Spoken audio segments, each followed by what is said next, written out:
Bonjour à tous et bienvenue dans ce podcast de Kérus, Cassons les idées reçues. Aujourd'hui, j'ai le plaisir de recevoir Corinne Grignon-Olivier, directrice conseil chez Kérus Management. Bonjour Corinne. Bonjour Félix. Alors Corinne, quelle est ton idée reçue à remettre en question aujourd'hui? Alors, l'idée reçue du jour, c'est la responsabilité sociétale des entreprises, la RSE, c'est que de la com. Vaste sujet d'actualité. Alors ce n'est que de la com, qu'en est-il vraiment? Alors, c'est indéniable, il y a une démultiplication des effets de communication. Si à une époque, on a lavé plus blanc que blanc, il y a une vraie tendance aujourd'hui à laver plus vert que vert. Et lorsqu'on scrute les réseaux sociaux, professionnels, j'entends, tout le monde est beau, tout le monde est gentil et tout le monde est bien green. Mais ce n'est pas parce que certains abusent de cet effet de communication qu'il faut tout décrier, bien au contraire.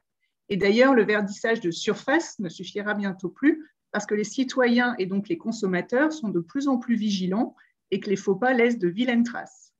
En quoi c'est du sérieux?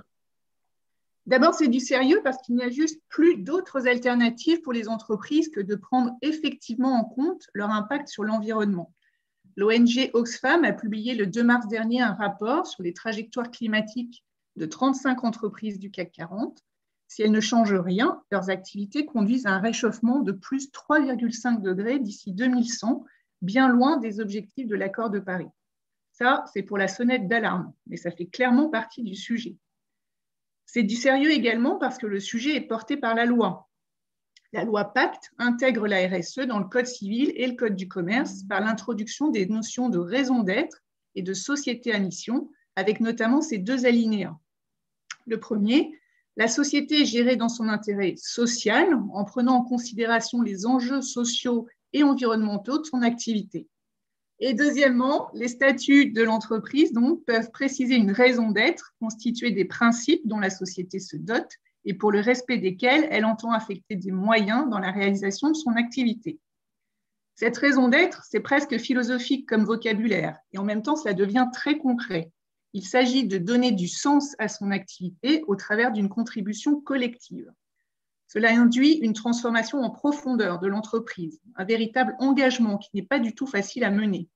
Les forces contraires sont encore nombreuses. L'exemple récent d'un grand groupe agroalimentaire français devenu entreprise à mission est assez frappant à ce titre. Mais ce n'est pas parce qu'il y a un fléchissement de tendance, voire de l'adversité face à une vision, que cette vision n'est pas bonne. En bateau, lorsqu'on est au près, on tire des bords. Il est impossible d'avancer face au vent, mais il faut apprendre à gérer ce vent pour néanmoins progresser. On en est là sur la RSE aujourd'hui. Les vents portants de la communication sont des vents faciles. Ensuite viennent des vents moins favorables avec lesquels il va néanmoins falloir négocier pour garder le cap. Et pour terminer, comment cela se passe-t-il dans les entreprises concrètement? Alors, pour commencer, les entreprises se sont dotées de directions RSE et de plus en plus avec un rattachement direct à la direction générale. La mise en œuvre des politiques RSE est un sujet complètement transverse qui, comme tout projet d'entreprise, doit embarquer l'ensemble des équipes. Il y a tout d'abord la définition de la vision, résultant d'un échange approfondi avec les parties prenantes, le partage de cette vision auprès des équipes, puis la mise en œuvre en conséquence des moyens et actions, et bien sûr l'animation de l'ensemble du dispositif, au travers des indicateurs RSE et du partage des bonnes pratiques sur les plateformes collaboratives de l'entreprise. Si absolument toutes les directions de l'entreprise sont concernées, on observe que la fonction finance s'empare plus spécifiquement du sujet en se dotant de fonctions dédiées de Sustainable Finance. D'abord parce que la déclaration de performance, pourtant dite extra-financière, que les critères ESG tombent de plus en plus dans son giron, du fait de la nécessaire auditabilité des indicateurs publiés, mais aussi parce qu'il convient d'articuler véritablement ces deux visions financières et extra-financières de la performance.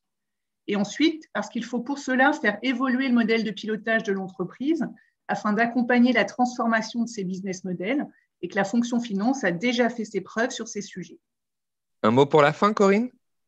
Alors, greenwashing, eh bien, regardons-y à deux fois et apprenons à gérer le vent pour avancer.